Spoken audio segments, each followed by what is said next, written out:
Hello, Penny. Hi, Anita. How are you? Very good. How are you? Yeah, good, thank you. Very Thank you so excited much about today's for. topic. Sorry, say again?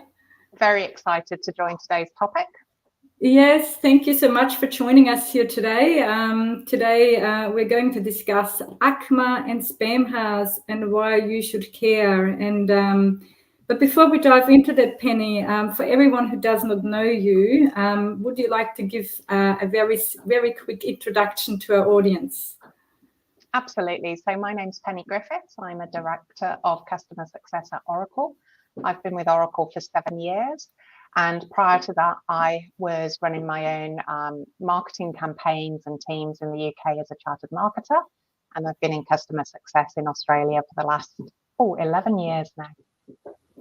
So wealth of experience across all topics, customer experience and digital marketing.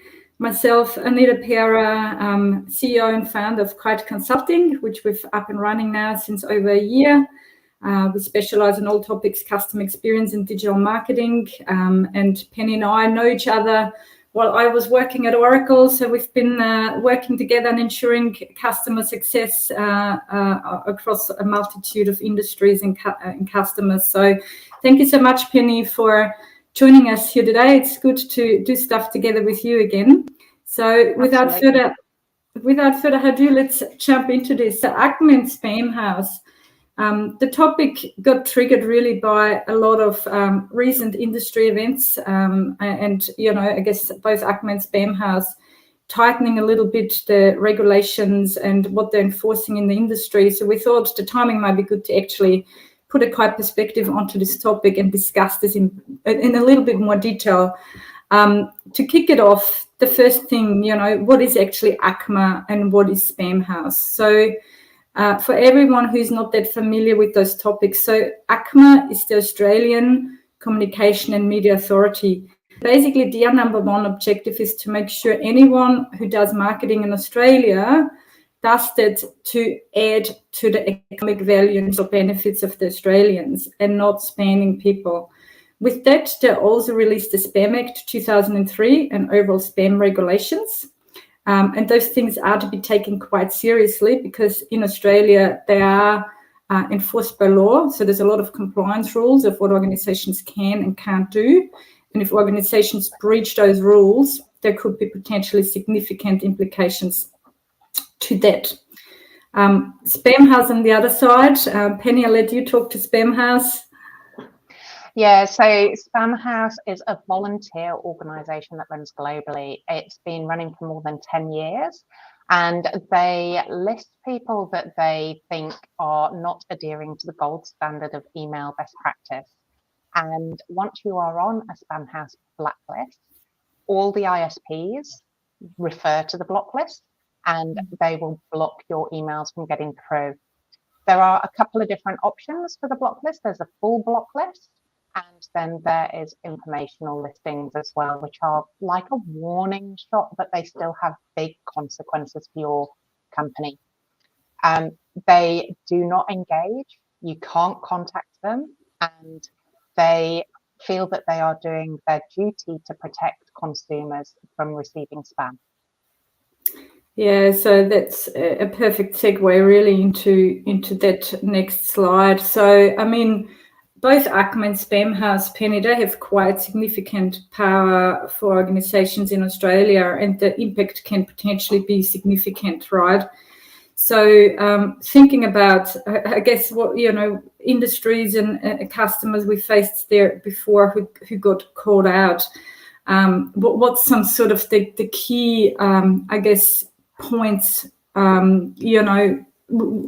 are sort of the key considerations or key impacts for organizations who, let's say, get hit by block lists? Like, can you talk about any examples? Yeah, so if someone is hit by a block list, typically all the like your Googles, your Yahoos, your MSN, all the people that your customers have their email addresses with, they refer to the block lists and they stop delivering your messages to the inbox. And so even if you've got a really engaged customer, If you have other people on that database that are not engaged, or you've hit spam traps and you have therefore demonstrated that you have poor practices, you will be blocked. And then the ISPs can decide whether they deliver your message to the inbox or whether they just put it into a black hole and never deliver it at all. So it has a huge consequence if you're investing all this time and energy creating campaigns that you want customers to see, and then not being able to actually get them in front of customers' eyes because they don't reach the inbox due to a listing.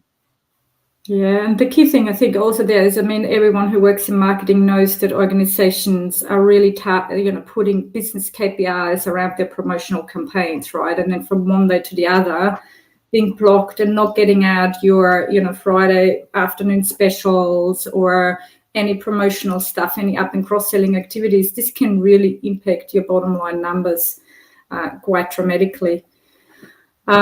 On the ACMA side, so the key thing that ACMA does give warnings, right? So they do give you a heads up to say, well, you're in breach and you've got to do something. And depending on how big the breach is, they either fine you. If for whatever reason you'd be in disagreement with ACMA, or you don't fix what's broken, they can even go so far to actually, start negotiation in front of the federal court and take this the next step further. So ACMA regulations are, legal requirements by law in Australia. So it's very, very important to understand them. They do differ from industry to industry, and a lot of it is not only the spamming side of things, but also the compliance side of things of what you're, for example, complied to send. For example, if you are, and I'm just coming up with an example, if you're a telecom industry provider, you're meant to send your customers an update of when when they've used up their budget, when their invoice is due, when their invoice is overdue, any service updates and whatnot really should come out from that side. Absolutely, and I think it's important to note that consumers can make complaints to ACMA, and consumers can signal dissatisfaction with receiving your emails, which include marking them as spam, not opening them, things like that. We'll go through some of that in more detail later, though, won't we? Yeah, absolutely. Good point. So what those two organizations have in common, both Spamhaus and ACMA, it's really simple, right? They want organizations to stop or stop poor sending practices. Yeah. So everyone who has their digital marketing organizations properly organized, the data organized and whatnot, they should be able to not hit any of those pitfalls. The three words, poor sending practices, sound simple, but then if you step back, right, and you think about mid to large sized organizations with multiple business units, and then you may have various contact channels through those business units with various different product lines, and then potentially even 2 or 3 different software platforms which send emails out. Suddenly it's actually not that simple. Suddenly you have this mismatch of various contact options, and it's very, very easy to lose oversight of what's sent by whom, how often are individuals being contacted, do you have my single customer point of view, and it's very easy to avoid those poor sending practices once you're sort of down that rabbit hole. And to make this a little bit more easier and sort of share those key recommendations with you, we wanted to discuss as the next step the difference between transactional comms and promotional comms. So Penny, I might just hand over to you on that one again. Yeah, absolutely. So transactional comms are essentially anything which relates to a service message. So it could be that your flight has been cancelled or delayed, you've got a payment reminder, anything which is really service related. Promotional comms, when you distill it right down, it's anything which could potentially help you generate revenue. So a reminder about an exclusive VIP sales event that I only receive because I'm a VIP member is still a promotional campaign. It's not a transactional or service message. because ultimately that retailer is trying to get me to buy something in that sale event. There are a lot of different strategies. You shouldn't put promotional email information within a transactional email. You might be able to put a little note at the bottom saying, do you want to receive offers, or do you want to sign up for our loyalty program? You can do so, follow this link. But typically they need to be to the point and not trying to drive any revenue opportunity. The interesting distinction for Spamhaus is that they don't care whether it is transactional or promotional. They see email as email. And if you are emailing somebody who has never engaged with you, they should never receive a transactional communication if that person or that domain does not actually exist. So Spamhaus may have people that have filled in forms and signed up to see what you do next, and if they would never ever have bought something for you. So even if a transactional communication lands in their mailbox, they know it's not a transactional communication. They know you're not sending best practice. So for Spamhaus, transactional and promotional are just emails, and they all need to follow best practice for sending to engaged people who want to receive messages from you. Yeah, it's a really interesting point. And I think this is also where it gets really difficult for organizations who potentially got hit by a Spamhaus block list, right? And you haven't, you send from the same IP address, transactional and promotional comms. And let's assume you got hit by block list, or you got blocked, and you also have transactional comms against that IP address. Suddenly you can't send your compliance comms out anymore because you got blocked by Spamhaus. So very, very, very tricky situation. And that's when suddenly, usually all the executives pay attention to what's going on, because very quickly there's a compliance breakdown and the organization needs to very quickly fix what's broken. And it doesn't even matter if it's there are plenty of organizations out there that are not in compliant regulated industries. If they rely on email to generate revenue and sustain their business, the moment that emails stop going out the door, it becomes on the radar for any executive. Yeah. And I think in the world of e-commerce and digital, this is more and more the case, right? Email is just digital marketing in general is just a major income stream. Yeah. So in order to avoid any blockages or fines, we want to discuss a little bit in more detail,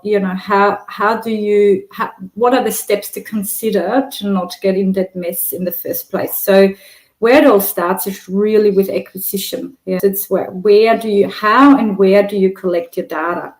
One of the key things there is never buy lists. Yeah, as tempting as it is, if you partner with someone else or you have marketing agencies and whatnot who offer you qualified lists, it is always your duty to make sure the customer but the contact records you have are of the quality standards you need in order to not be called out with any unethical digital marketing behavior. So on the acquisition side, it's really important that, you have, best practices email double opt-in, meaning as you collect someone's contact data because they reach out, they download a brochure, they have an inquiry, you must always double check and double confirm if they truly want to start an ongoing communication with you or want to stay in touch. One thing could be, hey, I'm Anita Pera, I'm downloading this brochure, and as part of that, I might get a question, do you want to receive a weekly newsletter?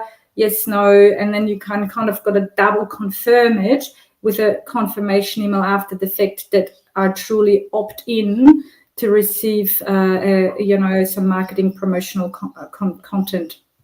Another form of making sure that this is compliant for Spamhaus point of view is, you can also often fill out a form. For example, very easy example, you book in a table in a restaurant and at the bottom is, do you want to stay up to date of our, weekly changing menu?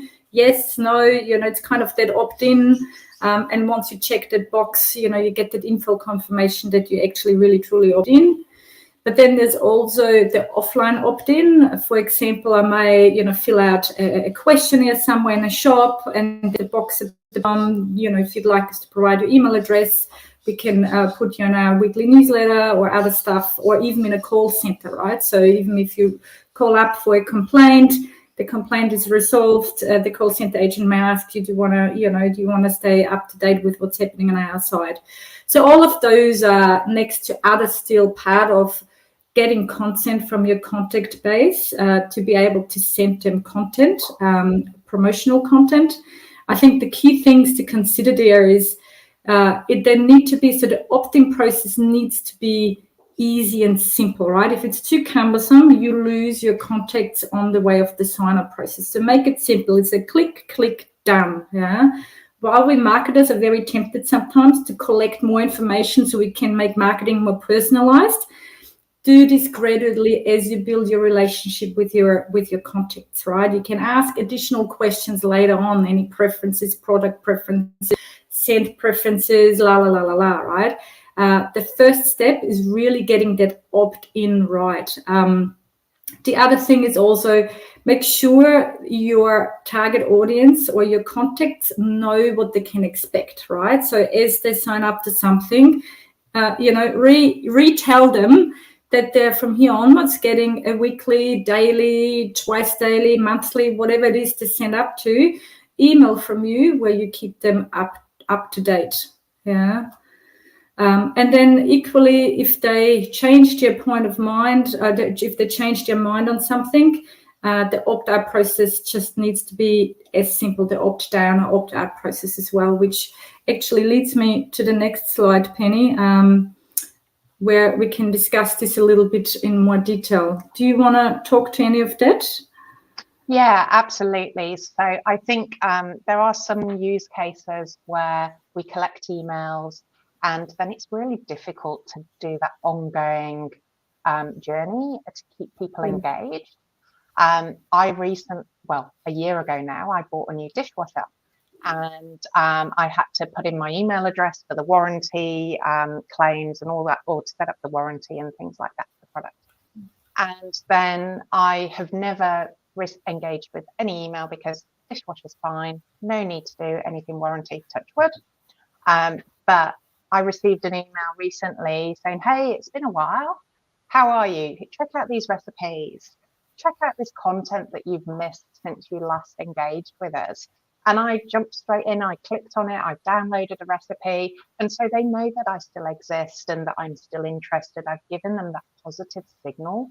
They know which recipes I've been clicking through on their website and other dishwashing tips and things like that. So even if you have a different kind of proposition where you're not trying to sell them fast-moving consumer goods and something new every day, there are still ways that you can be clever to keep your audience engaged and to make sure that you are regularly checking that their email address still exists and that they still want to receive emails from you.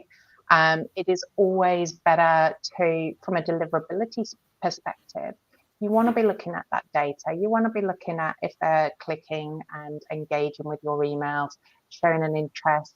If you haven't heard from somebody in more than 6 months, you shouldn't really be contacting them without revalidating that first.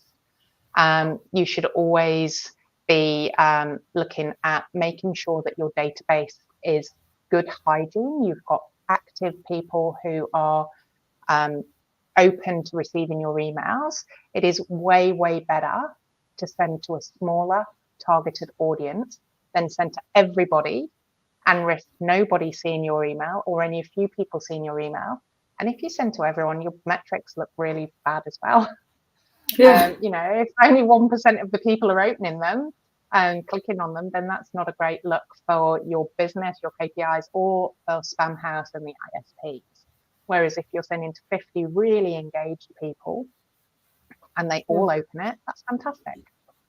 I really need to emphasize the point. So we again and again have seen this cross industries. There's this often organizations really take that, let's just send the same thing to everyone, that batch and blast kind of promotional stuff. But it's, while this may be easy, when organizations don't have a more granular customer contact strategy yet, you really risk of being hit by Spamhaus or being called out for spamming for spamming individuals, which could put you in a lot of trouble. So doing more targeted, personalized emails not only give you better results, it also minimizes your risk of actually being called out on Spamhaus.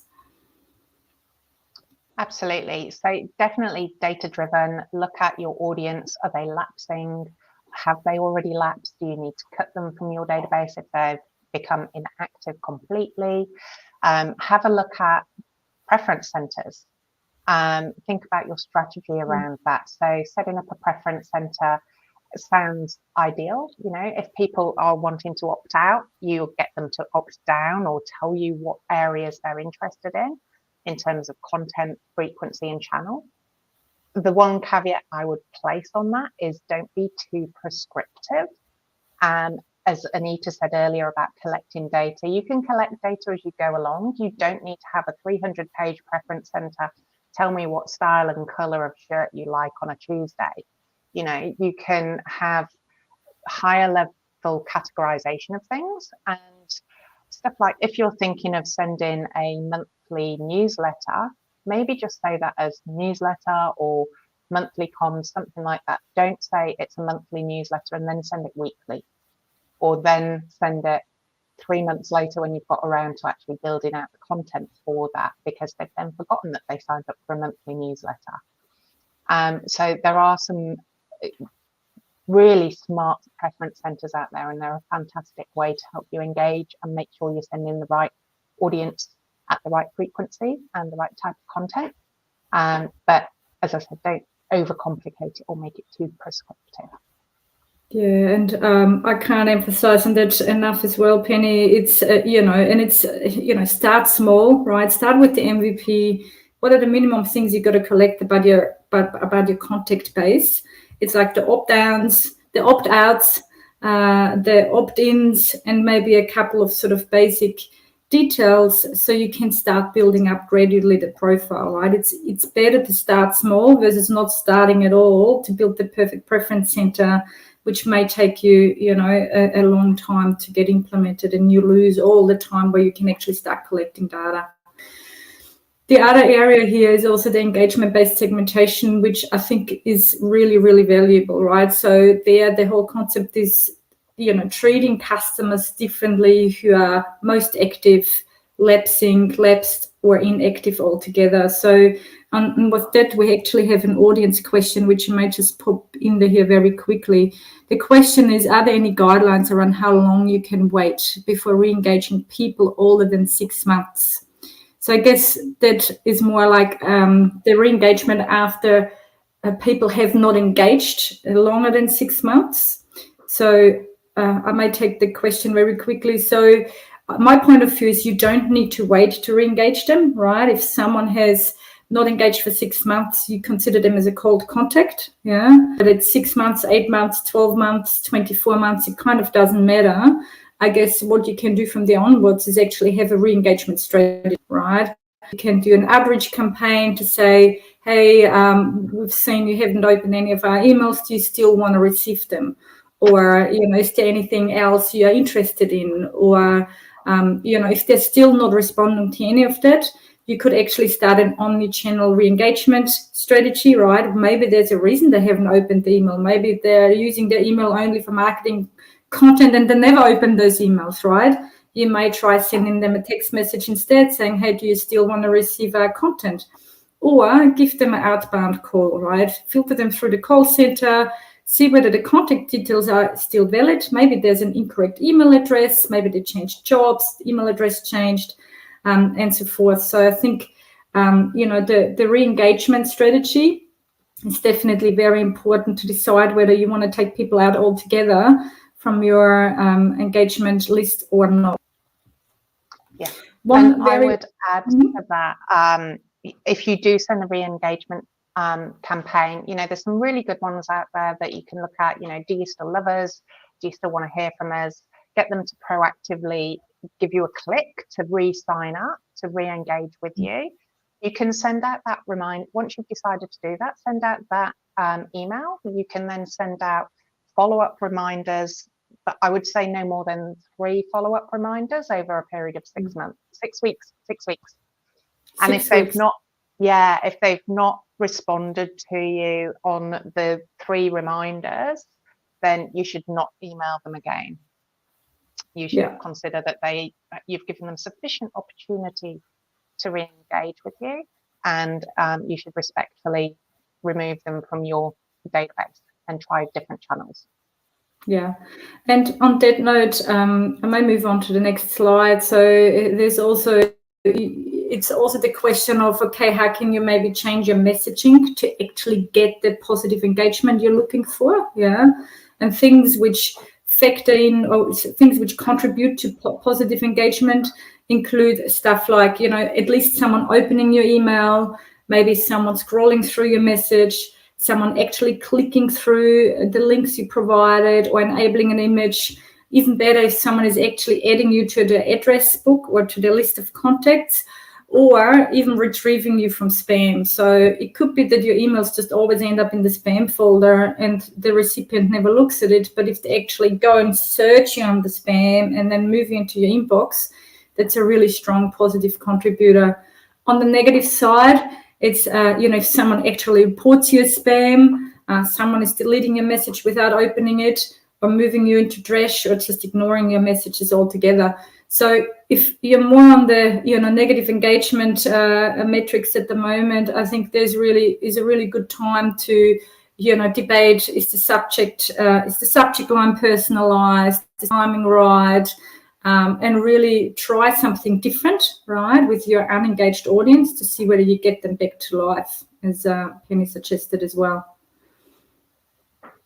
And I think with the advent of mail privacy policies and things like that, as marketers, we don't always see the open rates, the open clicks and opens, because the ISPs block that. But if they have an Apple email address and they're using an Apple email client, Apple can still see that, and Apple can still determine they're actually interested in receiving your emails or not, and they can determine whether to spam you, put you in the junk folder, etc. So just because you can't always see the open rates anymore, don't think that can be ignored. Still monitor what you can see, and monitor the engagement that you're seeing, whether it's opens, clicks, and the revenue stream as well. If you are doing sales messages and you're creating conversions off the back of your emails, pay attention to all of that. Yeah, very, very, very good comments. Love it. So really at the end of our session, so I guess our messaging is, while there's a lot of valuable points in there, it still boils down to something very simple, which is just don't send spam. And that's I'm it. sure Penny, is there anything else you'd like to add? Well, no one here wants to send spam and doesn't see themselves as a spammer, but it's whether the consumer and the ISP and Spamhaus and ACMA think that you're being spammy. So just try to stick to the golden principles of best practice, and good luck. Good luck. I love that one. Thank you so much, Penny, for being my guest speaker today. If anyone wants to follow up with any detailed conversations, or if you have a session you'd like us in confidence, feel free to reach out to either of us. We've been working together since quite a few years now, and happy to support you both either through Penny or through myself. So with that, we'll leave you for the rest of your Tuesday afternoon, and have a good day. Thank you very much. Thanks, Anita. Thanks, everyone. Bye. Thanks, Penny.